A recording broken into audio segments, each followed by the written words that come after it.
bankers, welcome back to the Correspondent podcast. I'm your host, Madison Caplinger, Marketing Associate for ICBB, and today we're going to talk about a banking product that you may not be offering right now, but you probably should be. It might be your smallest piece of business, but without it, you might risk losing your best customers to a larger bank.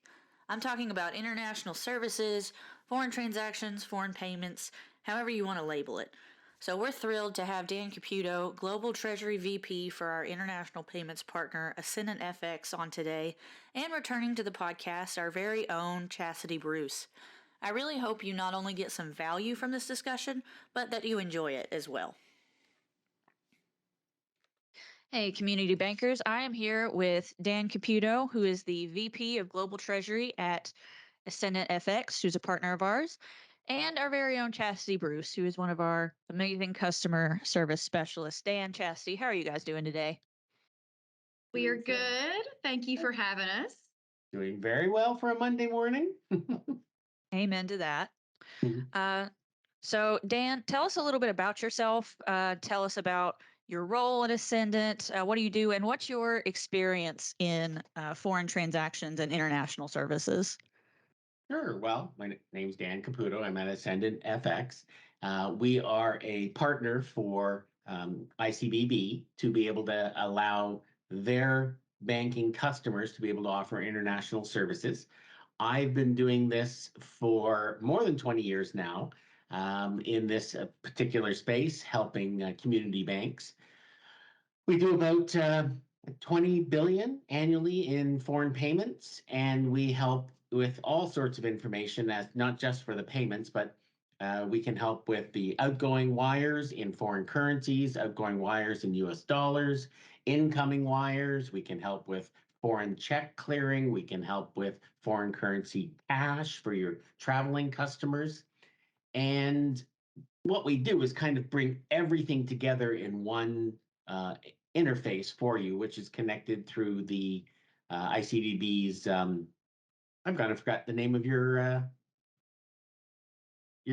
thing. What's your software called? BB Connect. Thank you, BB Connect. Completely forgot the name of that. And that's okay. And so it's connected through a single sign-on there, so less user IDs and passwords for each one to remember. And that's me, and that's what I do. Awesome. What about you, Chasity? What experience do you have with foreign transactions, and what are the things you've seen on the customer service side? I have been in the correspondent banking side for going on 7 years this year. And foreign transactions is what I started in. So it has become a little bit of my, specialty here at ICBB. So a lot of the common things that I've noticed is that a lot of our customers are afraid to do international transactions because of the uncertainty that comes with it. But I can say being a partner with Ascendant has allowed us to bring in a lot more customers that we can service with that. It opens up a wide door, a big door for potential business that our customers, our customer banks can provide to their clientele as well. Personally, I enjoy it. But like Dan said, they offer a wide variety of international resources, and we definitely value that. And personally, like I said, I enjoy anything around international. But that is my partake on it. And one thing I'll just add to Chastity's comment is what we bring to the table doesn't cost the bank anything. As a matter of fact, it's a value add because the customers that need the international payments are generally the bank's most profitable, the ones that will need lines of credit, accounts, payroll, insurance, all of the additional services that a bank offers their corporate accounts or their individuals. That allows the bank to provide that one small piece of service, which will be international, which will be the smallest piece of business that they have with them. But without it, that forces the customer either to leave or at the very least to split the business with somebody else. So right. that's the other part is, we bring this to them so that they can keep that fence built around their customers. Yeah, absolutely. So Chastity kind of alluded to this, but Dan, in your experience, do you see a lot of community banks offering international services to their customers, or is that more common to large banks?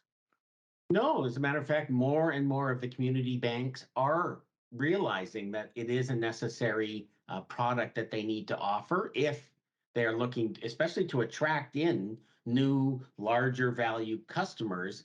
But equally important is to, keep the ones that they have. Without it, if their corporate account is growing and all of a sudden they start to need international services, then they have to look elsewhere, which, in today's world, we're seeing a lot of mergers and acquisitions, and banks getting bigger and bigger and bigger. This allows them to compete with those big global banks without having to have, the huge infrastructure required to do it on their own. Yeah, Yeah, for and Dan, sure.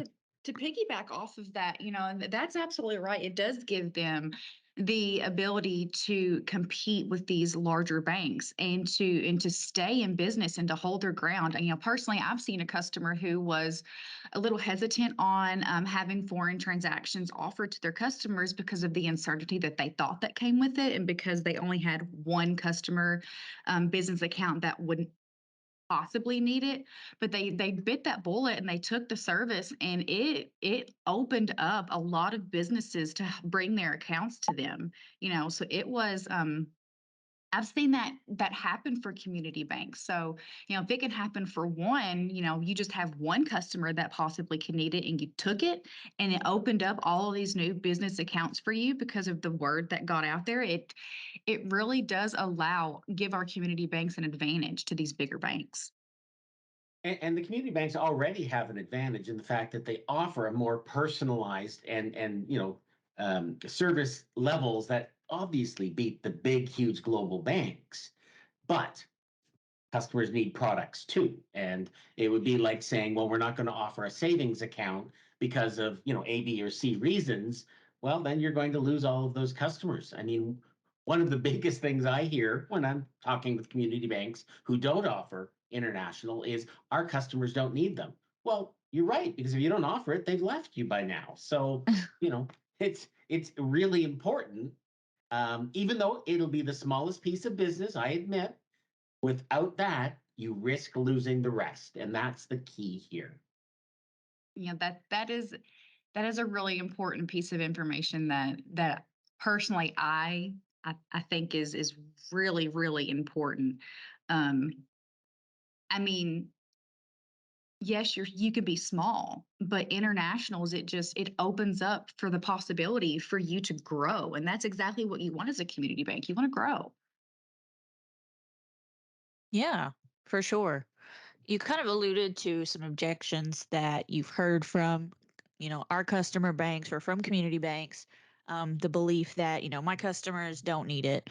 Um, are there any other kind of challenges or objections that community banks might kind of have to work through or think through before finally landing on, like, yes, okay, we're going to do this. We're going to offer these international services to our customers? Yes. Yeah, absolutely.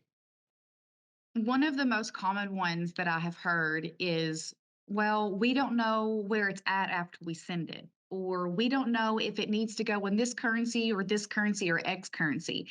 And thankfully, what Dan and his organization has provided for us is what we call the transaction tracker. And that transaction tracker has made almost actually all of our customers be so much more comfortable with sending foreign payments because they know exactly where it's at. They have the Swift messages if they need it. We've had less returns, they've had less conversions, they've less fees come out. I mean, even this transaction tracker is something that even bigger banks don't even offer yet, or Mm. possibly don't offer yet. So that is one of the most common reasons why I've heard community banks not want to do international services, and the fact that we can offer that comfortability for them really makes us happy that we can provide that kind of service. And thanks to Dan and Ascendant for allowing us to have that. And just to add to that, I mean, basically what that tracker is kind of like FedEx.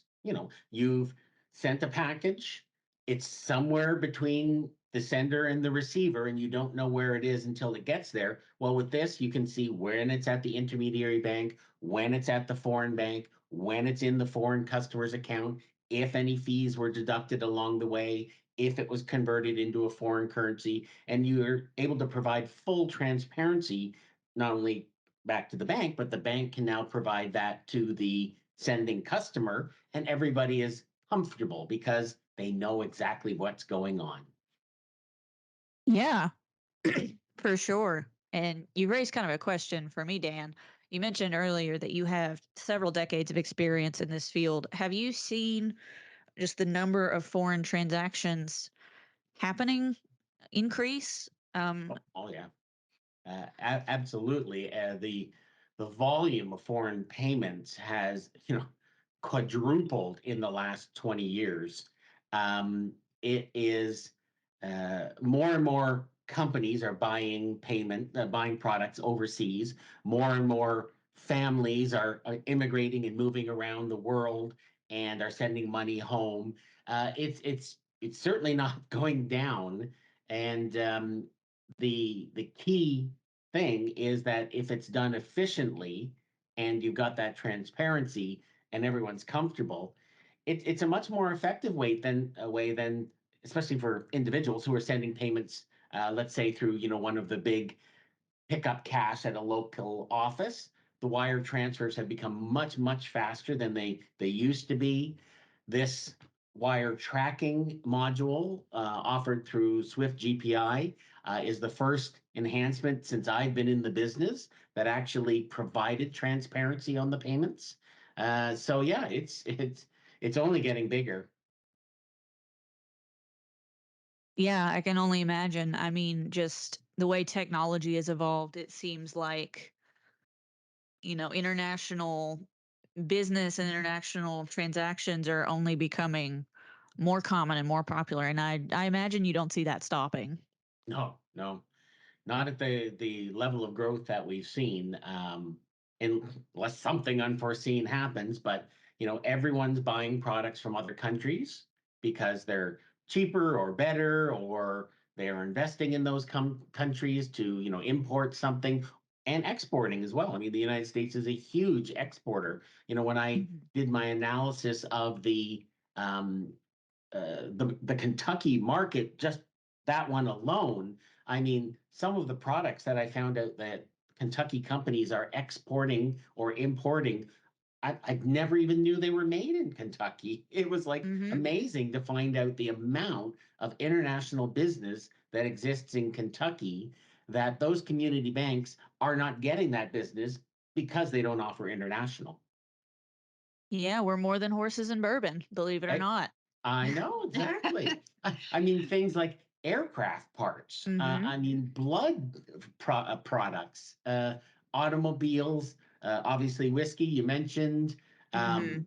cell phones. I found that one on the list. The huge plant manufacturing cell phones that are being exported around the world. So it's really interesting when you actually dig deeper into the state regulator or the state what the name of the state Secretary of State websites, and you start to dig deep and see like what exactly is being imported and exported, and you realize there is a lot of opportunity here that potentially is being missed.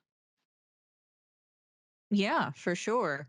I think if I remember correctly, kind of somewhat surprisingly, I think the aircraft parts are actually our largest export in Kentucky. It It, is. A lot of parts that we export and we actually import from other countries is car parts. Mhm. My husband works for a factory actually local to us. It's in Georgetown, and it's based out of Japan, and they import parts from Japan to make car parts for a local dealership that is very popular around here. And then we also export them back so that way, they can make the parts over there as well, or fund the dealers or the dealership over there. So it's growing. It's important. It does open up a lot of opportunity for not just Kentucky, but everybody. And I do wish that Kentucky could be known for something other than bourbon and horses. So Right. we are much more than that. So much more. So much more. So, say, we've kind of, all this information we're giving has, sold the community banker listening. They're like, yeah, okay, we need to offer international services, but I don't know how to get started. How would they get started offering these services? Like, what process do they need to go through? It is such an easy process that it's remarkable that we actually haven't had a whole lot more banks come on. Um, it is a quick form that you fill out. It takes Ascendant less than a day to get it all set up, and you are active in the system, and you're able to do your payments. I mean, it's just a matter of marketing on their end. Mm-hmm. It is so painless that, I mean, we set up a lot in a day, honestly. I mean, just payments alone. And that would probably lead to your next point, which will be, well, training and getting set up and learning how to use the system. Well, one of the things about the system is that it has what's called pay intelligence built into it, so that your bank's employees do not need to be international payment experts when they're sending a payment, because the system will prompt them for whatever is needed for that specific country. So it makes them experts without needing to know all of the rules that might or might not exist in the country that you're sending a payment to. Oh, that's Yeah. fantastic. We love it and our customers love it. Essentially, what a payee would be to our customers, like it is to Ascendant, or we refer to as like a template. You have to create that template and save it before you can attach it to a payment and send it out.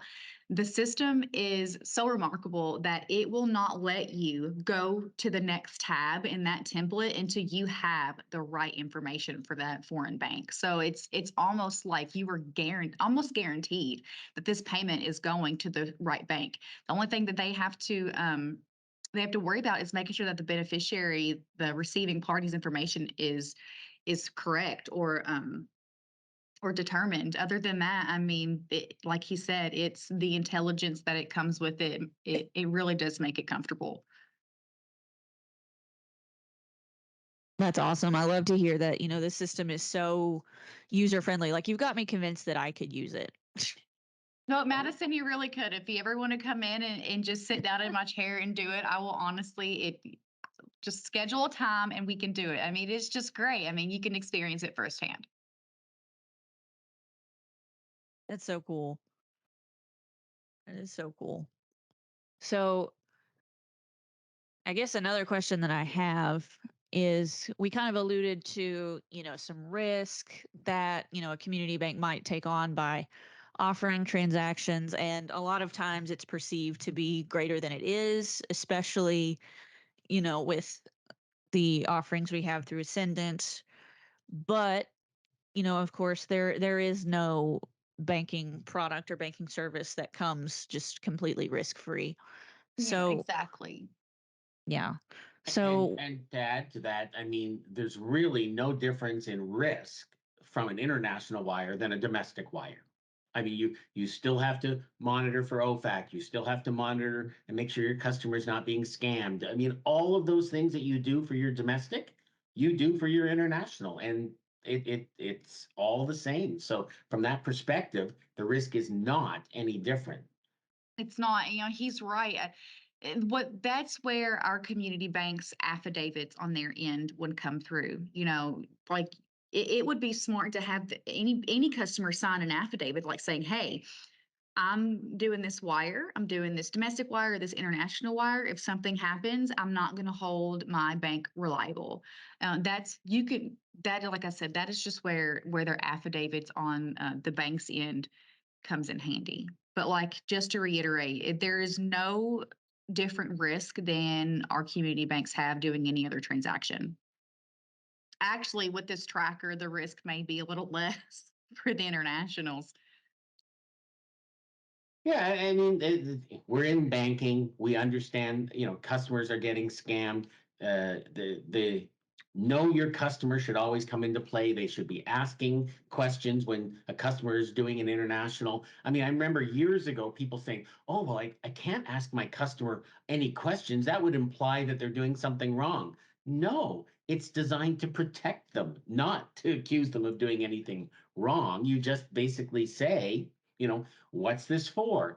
Did you get an email? Like if it's a corporation, did you get an email from somebody telling you to change wiring instructions? I mean, all of these things are scams that go on, again, domestically or internationally.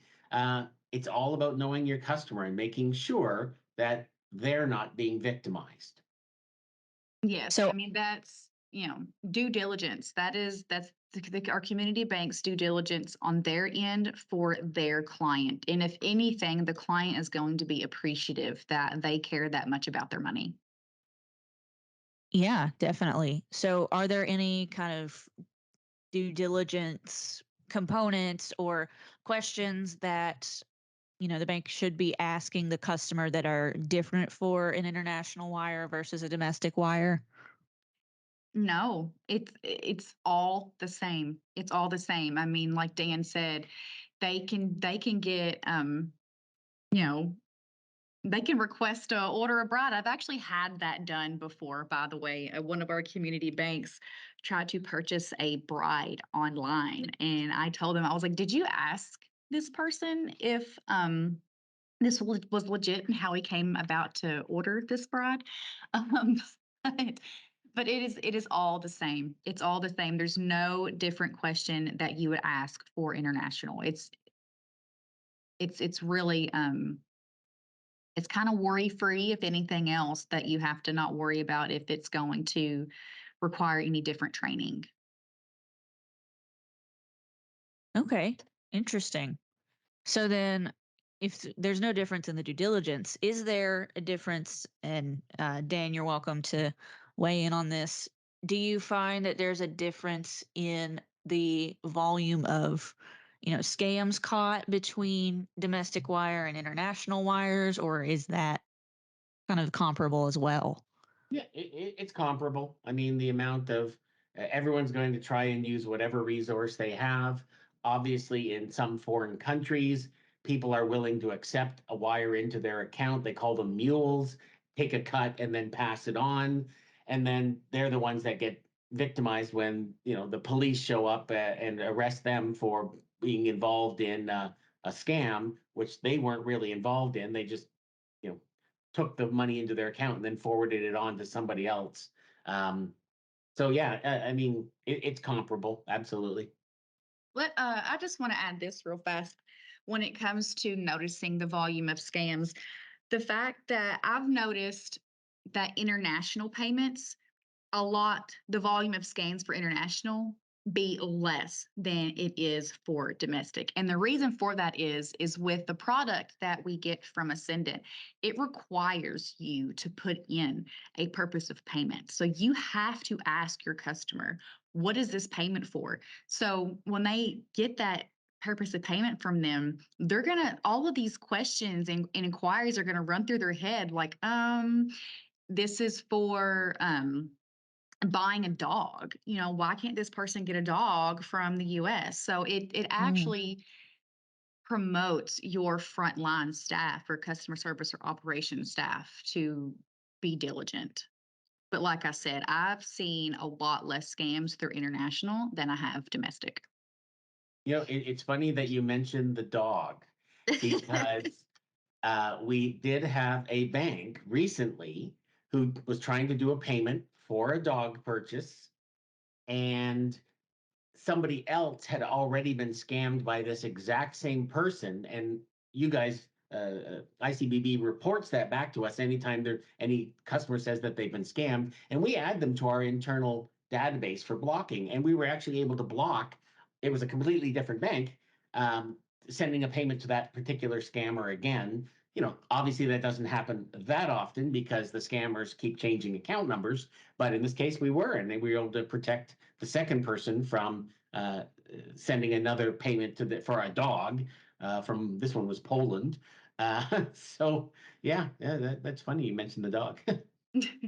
And that just goes to say again, it's not almost, it is more secure and safer to do international transactions than, I'm not saying stop doing your domestic transactions, but I hope that this gives a community bank listener comfortability knowing that international transactions are a little safer. I just want to know who is buying dogs from Poland Girl, me too. and how you get a dog safely from Poland, somewhere like Poland, to the US. A lot of importing. Let me tell you, you got like shipping fees you got to pay for a dog and boarding fees. But not only that, what I look at is the price that these people are paying for dogs overseas. Now I get it, if you're buying a dog from China, I would too, because they got that meat festival or whatever that they have in China. Yeah, that's fine. But the amount of money, I mean, I've seen a dog purchase for like $6,100, and I'm like, my dog Oh my was word. free 99 at our local humane society. But to each their own with their money. My only advice is if you're purchasing a dog, do it from China so you can save the puppies from the meat festival. That's my only input. I'm just practically like, my dog will barely ride in a car. But yeah, they do. They purchase them, to each their own. Hey, get you a dog. Just please do it from China so you save them from the meat festival, because I cry anytime I see that commercial. Oh, I can't even watch that commercial. I can't either. Yeah. I treat my dogs like they're actually my kids. So yeah. Me too. And I don't have any kids yet, so my dog is my child right now. Yep. like when people ask me how many kids I have, I don't say two. I say I've got five. I've got two with 2 legs, and I've got 3 with 4 legs. Oh, But yes, to any community banker listening, we really do encourage international transactions. It's not only going to benefit you, as a bank, but it's also going to benefit your customer as well and open up that door for more clientele and business accounts for you. And just to reiterate what we've already gone over, you will see a lot less scamming through international and loss of money due to what the program from Ascendant offers. So anyways, just reach out to us and we'll be happy to schedule some time to meet up with you and talk through this over lunch. yeah, for sure. So you kind of alluded to the challenge once, a community bank adopts these international services. Um, you kind of alluded to the next challenge being just marketing the service, getting customers in the door. The opportunity is there, but I can tell you as a marketing person, a lot of small businesses, not just community banks, but businesses as a whole, kind of offer some of their services or products with a, like, if you build it they will come mentality, and that's honestly rarely the case. So what and I'd be happy to jump in here as well, but like, what advice do you have based on what you've seen for, promoting this service and getting it to those customers who might be able to take advantage of it? Um, a lot of a lot of when it comes to internationals is by word of mouth. You have a customer that does this international services with you, and then they will love it, and then they'll pass it on to the next business owner that they will have a or do have a relationship with. Another suggestion that I have is, sending out little pamphlets or marketing material to your customers that you already have, and then maybe have or just to any people in the area, because addresses are public information. I mean, you don't have to, it doesn't have to be a customer. So Right. that is my suggestion. Just do by word of mouth, and then, possibly just print off some flyers and then just mail them out. I mean, people won't know what they need unless it's given to them. Mm-hmm. Yeah, and we have some generic like in-branch materials that we can provide to ICBB, and they Yeah. can share with any of the banks. Just having a little flyer or a little sign right there, and so as the customers are coming in and going, "Oh, I didn't know you did international," or "You didn't before, and now you're looking at adding it, or you've added it." Uh, it's a great way, like, oh, well, I'm dealing across the street with, your competitor because you didn't offer it and I split my business. If the service is great and they love you, then maybe you can get all of that business back. Yeah, Dane, that's really, I'm glad you brought that up. Just to piggyback again off of the marketing material that Ascendant provides, they do 100%. They do provide the marketing material for you. I mean, they've actually, from personal experience and knowing firsthand, I've went to Dan and his team and said, "Hey, do you have anything that our customers can put out to their customers?" And he was like, I mean, it didn't even take him less than 5 minutes to send me over their marketing material, and our customer was really happy with it. So yeah, you don't. It's like they don't even have to worry about that aspect of it either. We'll give you the marketing material. For sure. Which is awesome because I know I create our marketing material and it's pretty time consuming most of the time. So just to even have that alleviated, it probably sounds like kind of a small piece of the puzzle compared to the administrative and getting it off the ground, but it's that's not insignificant. Yeah. So it's Well, really great. and along that same line, I have looked at numerous community bank websites, and very rarely do I see that they've even mentioned that they do international on there, even if they do. So, I Mm, mean, think about it. I mean, when I'm looking for something, I go online now. I don't necessarily go into the branch, or I might not be Yes. looking around the branch. So, the website should be updated to allow to their customers or people looking for a new banking services to say, "Oh, international, it's here, great. Okay, that's one of my check boxes."